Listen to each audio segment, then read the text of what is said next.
Family good morning. कैसे हो आप सब? आशा करती हूँ आप सब बहुत अच्छे होंगे। तो आज मैं आई हूँ हॉस्पिटल क्योंकि मेरी होनी थी जांच।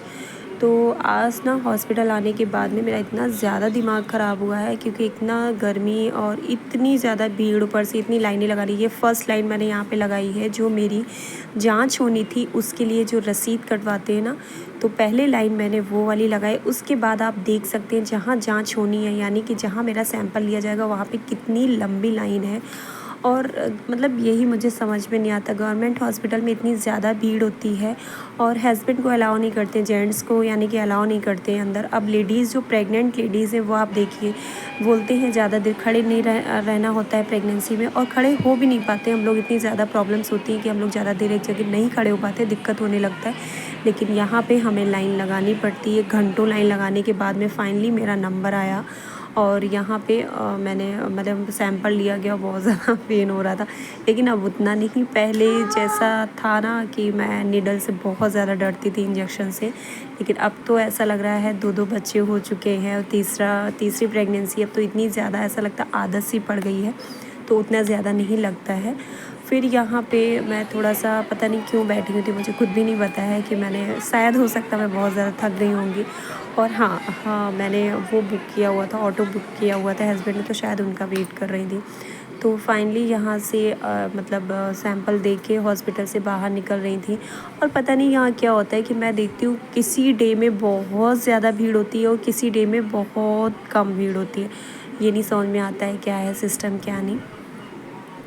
तो मैं तो सोचती हूँ भैया भी मैं जब भी जाऊँ मुझे भीड़ ना मिले, क्योंकि बहुत ज़्यादा भीड़, मतलब गर्मी और ज़्यादा लगती है। जितनी ज़्यादा भीड़ होती है उतनी ज़्यादा गर्मी लगती है। तो फाइनली अभी मैं हॉस्पिटल के बाहर निकल रही हूँ, आप देख सकते हैं। और आप बाहर का एरिया देख रहे हैं, यहीं तक हस्बैंड लोग आ सकते हैं, मतलब जेंट्स यहीं तक अलाउ है, इसके बाद अंदर अलाउ नहीं है। और ये देखिए हमारा हॉस्पिटल। मैं यहाँ पर रोड पर आ गई, धूप बहुत तेज़ है। मैं अपने मैंने ऑटो वो जो उससे बुक करते हैं वो किया हुआ था, ओला वाला, तो उसी का मैं यहाँ पे वेट कर रही थी। और बहुत ज़्यादा धूप लग रही थी, बहुत ज़्यादा दिमाग ख़राब हो रहा था कि मैं क्या बताऊँ। और ऑटो के अंदर भी बैठे थे ना, इतनी गर्म लू लग रही थी ना, क्या बताऊँ मैं। फ्रेंड्स, तो अभी मैं आ गई हूँ हॉस्पिटल से और टाइम हो रहा है 1 बज रहे हैं। आप लोगों को भी दिखा देती हूँ टाइम। और मैं घर से निकली हुई थी 8:30 बजे की निकली हुई हूँ घर से, क्योंकि हस्बैंड 8:30 बजे ऑफिस के लिए निकलते, तो मैंने सोचा उनके साथ ही निकल जाते, क्योंकि उनका रूट भी लगभग, मतलब आधा रूट उनका वही है, तो वो मुझे छोड़ देते। लेकिन आज उन्होंने मुझे हॉस्पिटल तक छोड़ा हुआ है। तो 8:30 बजे के घर से गए 9 बजे वहाँ पहुँच गए थे।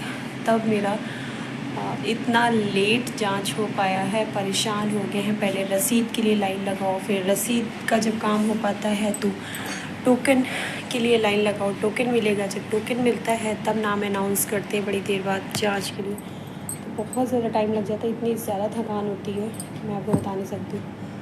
तो बिटिया भी मेरी स्कूल से आ रही होगी, उसको स्कूल भेजा था, उसके बाद गए हुए थे। तो 1 बज गया है, तो अभी उसके दादू लेने गए होंगे, तो वो भी आ रही हूँ। मैं अभी इस टाइम अपने रूम में हूँ। मैं आके सबसे पहले फ़ेस वॉश किया। इतनी ज़्यादा गर्मी है गाइस, इतनी ज़्यादा। मैं बिल्कुल इस टाइम कॉटन के कपड़े पहनना प्रेफर करती हूँ, मतलब स्पेशली जब घर से बाहर जाती हूँ। रूम में तो आप एसी चला लो आराम से, तो ठंडा होता है तो कुछ भी पहन लो, लेकिन बाहर तो बिल्कुल लूज़ और कॉटन के कपड़े ही पहन के जाना चाहिए, और पूरे फुल कि जहाँ पर भी मतलब स्किन पे धूप पड़ रही थी ना, ऐसा लग रहा था जैसे जल जाएगी स्किन, इतनी ज़्यादा धूप। और बच्चों को तो बिल्कुल लेके नहीं जाने वाले, मतलब बिल्कुल भी बच्चों को बाहर लेके नहीं जाने वाला है, बीमार पड़ जाएंगे। बहुत ज़्यादा गर्मी हो रही है इस बार, बहुत ज़्यादा गर्मी पड़ेगी, क्योंकि अभी तो स्टार्टिंग है, मतलब अप्रैल चल रहा है। मेन टाइम जो मई जून का होता है वो भी बाकी है। फेस कितना अजीब लग रहा है मेरा, फेस वॉश कर लिया ना आते आते। तो अभी थोड़ा एसी वेसी चल रहा है, रूम थोड़ा ठंडा है तो थोड़ा फ्रेश फील हो रहा है। तो सबसे पहले वहाँ से आने के बाद तो इतनी ज़्यादा प्यास लगी रही थी, तो पानी ही पी लिया। और आ जाती है बेटी स्कूल से, उसके बाद में करते हैं लंच वगैरह कुछ। और जो मेरा विटामिन डी का होना था टेस्ट, एक्चुअली मेरे पैरों में बहुत ज़्यादा दर्द होता था, जिसकी वजह से डॉक्टर ने लिखा हुआ था विटामिन डी का टेस्ट, जो कि वहाँ पे, जबकि गवर्नमेंट में करा रही हूँ तो उसका 850 प्राइस मतलब पड़ा हुआ है। गवर्नमेंट में करा रहे हैं। अगर प्राइवेट में कराते तो शायद और महंगा होता, लेकिन गवर्नमेंट में अगर आप ट्रीटमेंट कराते हो ना तो एक प्रॉब्लम हो जाती है कि आप प्राइवेट में अगर जांच वाँच कराओगे तो वो आपको एक्सेप्ट नहीं करेंगे, वो आपको फिर से अपने हॉस्पिटल में कराएंगे। वो मतलब बाहर की जांच लेते नहीं हैं। तो वरना शरीर में इतनी दम नहीं है, हिम्मत नहीं पड़ती है हॉस्पिटल जाने की।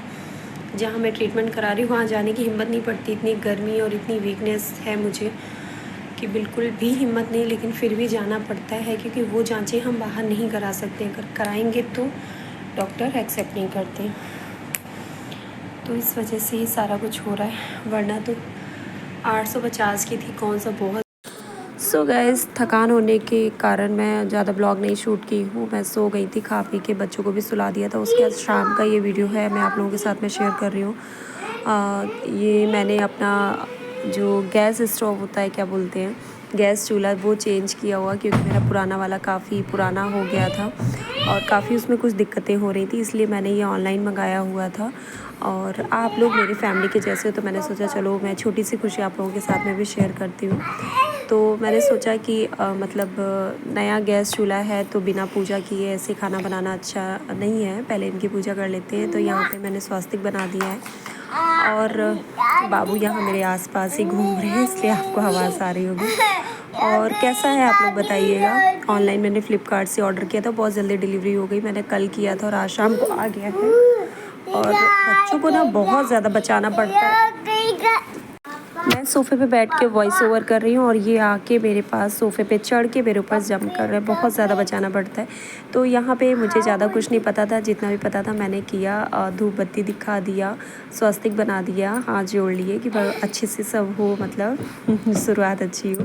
फिर मैंने सोचा है कि सबसे पहले मतलब कुछ मीठा बना लेते हैं, सीधे नमकीन बनाना सही नहीं है। मैंने सुना हुआ है नया चूल्हा आता है तो कुछ मीठा बनाना चाहिए, तो इसलिए मैं यहाँ पे रवा का हलवा बना रही थी थोड़ी क्वांटिटी में, क्योंकि शाम के टाइम में इतना कोई खाता नहीं है। रात के टाइम में टाइम हो गया था, लगभग 8 बज गए थे। तो यहाँ पे मैं बना रही हूँ सूजी का हलवा, जिसके लिए मैंने खूब सारा लिया है घी और उसमें डाला है थोड़ा सा सूजी और उसको अच्छे से फ्राई कर लिया। उसमें पानी डाल के, चीनी डाल के, अपनी मतलब हिसाब से चीनी डाल के उसमें खूब सारे ड्राई फ्रूट्स डाल रही हूँ मैं। जैसे मैंने यहाँ पे डाला है काजू, बादाम, किशमिश और ड्राई कोकोनट होता है ना, कद्दूकस किया हुआ, वो डाल दिया। इससे स्वाद बहुत अच्छा आता है, मुझे तो बहुत पसंद है, मेरे बच्चों को भी पसंद है। तो मैंने सोचा चलो ये बना लेते हैं, उसके बाद बनाऊँगी मैं इसमें खाना पीना।